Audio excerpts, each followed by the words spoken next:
Shalom, selamat pagi saudara sekalian. Senang bisa kembali berjumpa dengan saudara dalam Light of Revival, renungan firman Tuhan yang akan memberkati kita sepanjang hari ini. Mari kita melihat ayat kita, Matius 9 ayat yang ke-9. Setelah itu Yesus pergi dari situ. Ia melihat seorang yang bernama Matius duduk di rumah cukai. Lalu ia berkata kepadanya, "Ikutlah aku." Maka berdirilah Matius, lalu mengikuti dia. Lewi, pemungut cukai. Kitab ini ditulis oleh Matius bin Alfeus, yang oleh murid-murid yang lain atau teman-temannya, dia dikenal sebagai Lewi pemungut cukai. Saudara-saudara, Lewi bukan marga atau fam, tapi Lewi adalah nama salah satu suku Israel. Israel terdiri dari 12 suku, dan salah satu suku yaitu suku Lewi dikhususkan oleh Tuhan untuk melayani Tuhan dan menggembalakan umat Israel. Dan Tuhan memerintahkan 11 suku yang lain untuk memberi sumbangan atau pemberian untuk mencukupkan kebutuhan hidup dari suku Lewi ini. Tetapi saudara-saudara, celakanya teori tidak selamanya sesuai dengan praktik. Pada prakteknya, 11 suku yang lain, mereka kadang lupa memberi sumbangan atau pemberian kepada suku Lewi, atau lebih tepatnya mereka sengaja melupakan. Dan banyak dari suku Lewi ini yang ketika melayani, mereka hidup begitu menderita. Dan pada akhirnya banyak juga dari suku Lewi ini yang memilih untuk bekerja daripada terus melayani. Dan salah satu dari suku Lewi itu adalah Matius bin Alfeus, yang lebih dikenal sebagai Lewi pemungut cukai. Saudara-saudara, bekerja bagi suku Lewi haram hukumnya. Apalagi bekerja sebagai pemungut cukai. Pemungut cukai di kalangan orang Yahudi, mereka itu disejajarkan dengan pelacur atau pekerja seks komersial pada saat ini. Mereka menganggap bahwa pemungut cukai itu begitu rendah karena mereka hidup enak, hidup senang di atas penderitaan bangsa sendiri.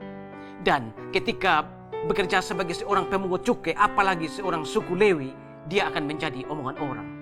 Tapi mungkin Matius berpikir, dia tidak peduli dengan omongan orang, karena uang tidak bersahabat dengan orang yang terlalu mendengar omongan orang. Dan saudara-saudara, Matius akhirnya menjadi seorang pemungut cukai. Dan sebagai seorang pemungut cukai, dia menarik pajak sesuka hatinya. Ketika bangsa Romawi menjajah bangsa Israel, mereka mencari orang-orang Israel yang mau membelot dan membantu mereka untuk memungut pajak.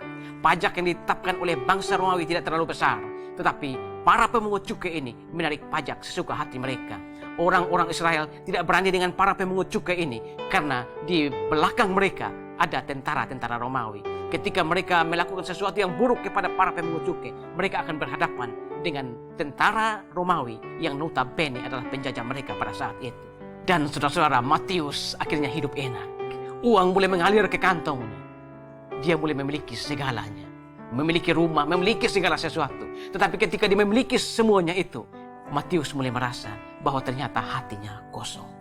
Di saat seperti inilah Matius baru menyadari ternyata uang bukan segala-galanya. Dan pada saat itu tampillah Yesus. Di saat seperti itu mungkin Matius sering mendengar khotbah-khotbah Yesus. Berbahagialah orang yang miskin di hadapan Allah, karena mereka lah yang mempunyai kerajaan surga. Berbahagialah orang yang lapar dan haus akan kebenaran, karena mereka akan dipuaskan. Semua khotbah-khotbah itu tentu menusuk-nusuk hati Matius. Matius tentu ingin datang pada Yesus, tapi dia sadar siapa dirinya. Dia orang berdosa, dia sampah masyarakat. Dan Yesus sebagai seorang Yahudi tentu tidak akan peduli pada seorang pemungut cukai yang adalah sampah masyarakat yang sejajar dengan seorang pekerja seks komersial. Satu hari, saudara, ketika Matius sedang duduk di rumah cukai, tiba-tiba Yesus datang kepada dia dan berkata seperti ayat kita tadi, "Ikutlah aku." Matius lalu berdiri dan dia lalu mengikuti Yesus. Dia tidak peduli dengan uang, tidak peduli dengan kekayaan, tidak peduli dengan pekerjaan, tidak peduli dengan jabatan. Bagi dia, mengikuti Yesus adalah impiannya sejak lama. Saudara, saat itulah Matius mulai menjadi murid Tuhan. Saat itulah dia mulai mengikuti Yesus. Saat itulah dia mulai menjadi pelayan Tuhan. Dan pada saat itulah Matius mulai menjadi berkat bagi orang lain. Saudara-saudara, pagi ini, jika engkau merasa dirimu begitu kotor, jika engkau merasa dirimu sebagai sampah masyarakat yang tidak diterima oleh orang lain, datang pada Tuhan. Jangan engkau katakan pada Tuhan, "Aku tidak layak Tuhan." Tapi datang pada Tuhan dan katakan, "Ini aku Tuhan, pakai aku sebagai alat kemuliaan. Aku ingin berdiri di mezbah-Mu. Bakar aku dengan api Roh Kudus. Pakai aku seumur hidupku." Amin. Tuhan, terima kasih untuk firman pagi hari ini. Kami belajar dari pemanggilan Tuhan Yesus kepada Matius bin Alfeus, Lewi pemungut cukai. Di sini kami belajar Tuhan, bahwa Engkau tidak melihat orang dari tampang. Engkau tidak melihat orang dari latar belakang, tapi Engkau melihat hati. Terima kasih Tuhan untuk firman. Dimuliakanlah Engkau di atas firman. Amin. Saudara, jadikanlah firman Tuhan sebagai pelita dan terang di sepanjang jalan hidup kita. Tuhan memberkati kita semua.